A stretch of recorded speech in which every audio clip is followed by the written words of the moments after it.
But as you found out what the Brown decision was, did you believe that the promise of it would bring great things for you, that it would change your life in a positive way? Were you understanding that this held out hope that things would be different? Well, like I say, it was the water I swam in.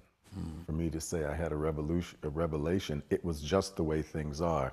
I'm sure you see it now with young folks here who have grown up in the era of the internet. Right. They don't know anything before it. They know about it, but they can't know it. You know, it's impossible for them to know it. I do know that I'm grateful for my parents' ire, for my parents' pride in a way, and why had my dad wanted to be a black Yankee? What was wrong with being a black Southerner? And they tried to explain it in terms of things like the Civil War was taught in the South, as if it had been won by the South.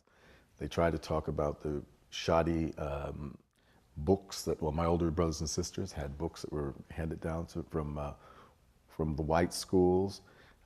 They wanted us to have all the opportunities of the white kids. What was this all about?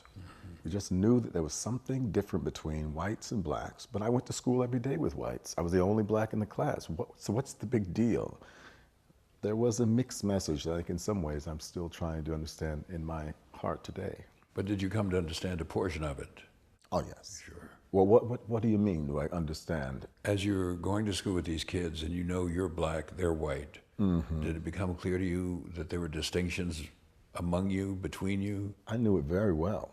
And what do those mean to you? What did they mean? The distinctions mean to you? At that time? Yes. And later? Well, you'll have to excuse me. I'm an artist, so I speak in anecdotes and Sure. feelings and impressions. What did it mean when the first grade teacher, as we were filing out at Christmas time, what did it mean that she took a big orange and put it into my hand and said, "And Bill, you have a very special Christmas"? What did it mean that Charlotte McLaughlin, the choir teacher, with her sensible shoes and her ladylike, somewhat Victorian manner, what did it mean when she was coaching me one day for a vocal competition about my diction? Your people, if they want to be equal, they must be equal in all ways, and they must be better, she said.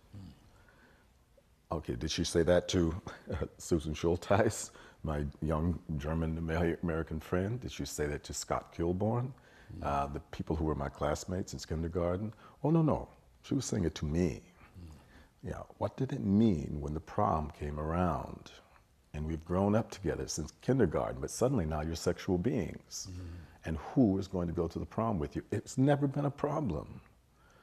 It becomes a problem. Word gets out in the community that this person you've gone to school with since you were 5 suddenly has been asked to go to the prom with you. And her parents have come in and said, "We ain't racist, but we can't allow this to happen."